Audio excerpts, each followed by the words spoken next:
Dans cette vidéo, on va voir l'histoire et le fonctionnement de ChatGPT.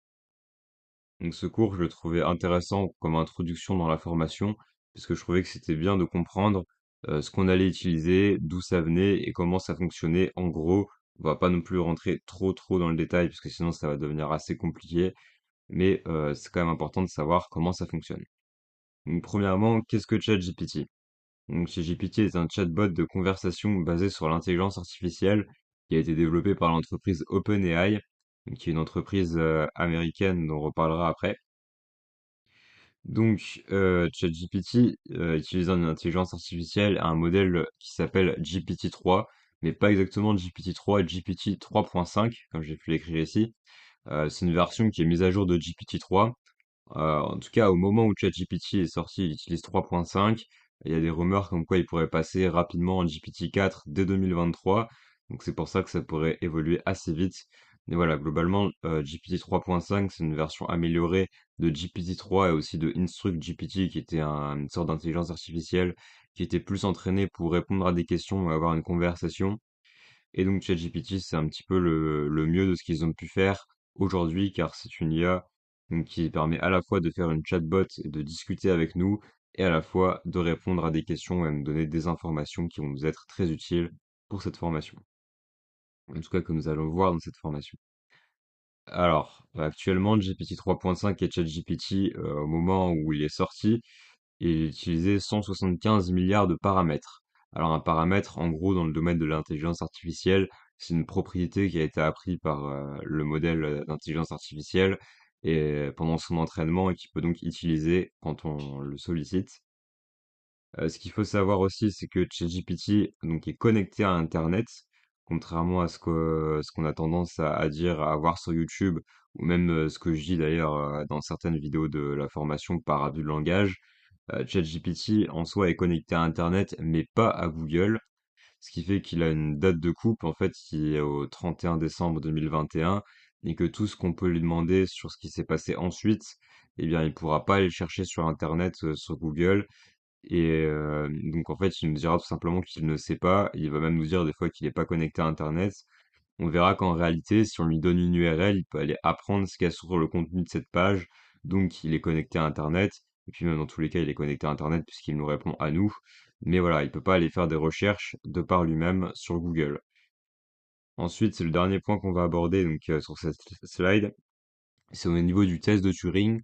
Donc, je ne sais pas si vous avez déjà entendu parler de ce test-là. Ça a été développé donc dans les années 50 ou 60, je sais plus exactement, par Alan Turing. Je crois que c'est 50. Et en gros, c'est un test qui vise à savoir si une intelligence artificielle a atteint donc son stade ou quand elle discute avec un humain, est-ce que l'humain va se rendre compte qu'il discute à une intelligence artificielle ou est-ce qu'il aura vraiment l'impression de parler à un humain? Alors, de ce que j'ai pu essayer par moi-même, ChatGPT ne passe pas le test de Turing. Et d'ailleurs, si vous recherchez des informations là-dessus sur Internet, bon, vous trouverez un peu tout et son contraire. Mais en réalité, il ne le passe pas vraiment. Il y a des fois, il peut nous parler très très bien, comme si c'était un humain, mais il y a quand même des fois, on voit clairement que c'est pas très humain et que c'est une intelligence artificielle. Mais après, voilà, actuellement, le but de ChatGPT, c'est pas nécessairement de passer le test de Turing, mais c'est plus donc déjà pour OpenAI d'entraîner leur intelligence artificielle. Et pour nous, ça va plus être d'aller chercher donc des informations et de nous aider donc au quotidien, dans notre travail ou même pour lancer un business. Donc maintenant, on va faire un point d'histoire sur ChatGPT. Donc ChatGPT, comme je l'ai dit tout à l'heure, ça a été créé donc par l'entreprise OpenAI, qui a été créée par Elon Musk et Sam Altman. Alors au début, c'était une association à but non lucratif, c'était pas vraiment une entreprise, donc qui a été fondée, comme je l'ai écrit, le 11 décembre 2015. Alors ça a été par Elon Musk, Sam Altman, mais il y avait aussi une vingtaine d'autres personnes dont j'ai pas pu citer tous les noms ici, puisque sinon ça aurait pris un petit peu toute la slide et que c'était pas forcément très intéressant. Ce qu'il faut savoir, c'est qu'Elon Musk a quitté donc le tableau des directeurs donc en 2018. Et alors il y a plusieurs avis là-dessus. Il y en a qui disent que ce serait à cause d'un conflit interne, mais le plus probable c'est plus un conflit d'intérêts, notamment avec Tesla et donc l'intelligence artificielle qu'ils utilisent pour développer des voitures autonomes.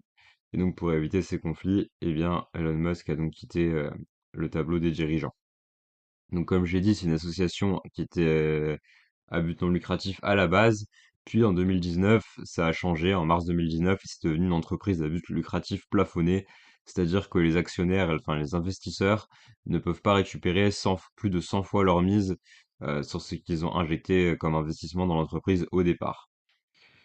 En février 2019, donc c'est une date qui est assez importante pour OpenAI, ils ont sorti GPT-2, donc pour Generative Pre-training 2. Et en juillet 2020, GPT-3, donc à peu près le modèle qu'on utilise, même si nous c'est 3.5 avec ChatGPT, qui sont donc des modèles de langage pour générer du texte. Le 5 janvier 2021, on a eu DALL-E qui est sorti en version bêta. Alors DALL-E, pour ceux qui ne connaissent pas, c'est une intelligence artificielle qui permet de générer des images à partir de messages textuels, donc de prompts textuels. Les requêtes, on appelle ça des prompts dans le milieu de l'IA, enfin en tout cas dans l'IA générative. Et donc DALL-E est sorti en version bêta le 5 janvier 2021 et il utilise d'ailleurs GPT-3 pour générer les images. Alors, après voilà, ça va pas être centré sur DALL-E cette formation, mais c'était intéressant d'en parler. Notamment le 28 septembre, donc DALL-E a été ouvert au grand public, parce qu'avant il était en bêta privée sur inscription. Et à partir de ce moment-là, ça a commencé à être de plus en plus connu. On a commencé à parler de plus en plus d'OpenAI. Et là, 30 novembre 2022, le tweet de Sam Altman que j'ai mis donc juste en bas, qui dit Today we launch ChatGPT, try talking with it here, avec l'URL. Et là, ça a été le lancement de ChatGPT officiellement, donc fin novembre. Et le 5 décembre, il y avait déjà 1 million d'utilisateurs, ce qui est absolument énorme quand on sait que, par exemple, l'iPhone a mis plus de 40 jours avant d'atteindre 1 million d'utilisateurs. Bon, après, c'était un produit payant, mais c'était déjà une grosse entreprise. Ou même quand on sait qu'Instagram a mis des mois et des mois avant d'atteindre ce million d'utilisateurs, on peut se dire que là, c'est quand même assez fou. Et là, 1 million en 6 jours, 5-6 jours. Mais là, je pense qu'aujourd'hui, en tout cas au moment où j'enregistre cette vidéo, on a plus de 10 millions d'utilisateurs et c'est en train de devenir quelque chose d'assez énorme. Alors maintenant, une dernière chose que je voulais vous parler, donc c'est comment ChatGPT a-t-il été entraîné. Donc là, ça va être un petit peu plus technique, je vais essayer de vulgariser un petit peu. Ici, j'ai pris une ressource donc que OpenAI a mis sur son blog dans sa documentation. Alors, pour entraîner ChatGPT, OpenAI, donc ils ont utilisé une méthode qui s'appelle le Reinforcement Learning from Human Feedback, si j'arrive à le prononcer correctement. C'est-à-dire c'est un modèle donc, d'entraînement avec une supervision humaine pour rendre l'IA plus précise et justement dans ses conversations. Et en gros, comment ça marche? C'est on demande à une personne donc d'écrire la réponse à une question, de la donner à l'IA. Puis après, on repose la question à l'IA et en fait, on va lui donner donc plusieurs réponses. Il va devoir classer les réponses. euh, on va devoir classer les réponses dans un certain ordre et l'IA donc de la meilleure réponse à la pire. Et l'IA va apprendre comme ça au fur et à mesure. Alors après, bien sûr, les 170 milliards de paramètres n'ont pas été faits comme ça. L'IA a aussi été entraînée, en tout cas très sûrement, en allant sur Google en accumulant beaucoup, beaucoup, beaucoup d'informations, mais elle a quand même été entraînée en grande partie, en tout cas par des humains. Et d'ailleurs, il y a des petits scandales là-dessus récemment, comme quoi ça aurait été fait par des humains, donc en Afrique, qui auraient été sous-payés. Donc ça, après, c'est des rumeurs. Mais voilà, c'est comme ça globalement que ChatGPT a été entraîné. Donc maintenant, je vous mets juste deux liens utiles que je mettrai en attaché. Donc c'est la documentation sur ChatGPT qui est en anglais sur le blog d'OpenAI. Donc l'URL est ici et ChatGPT, l'URL chat.openai.com, que de toute façon je vais vous mettre en attaché. Voilà, c'est tout pour cette vidéo et on passe tout de suite à la suivante.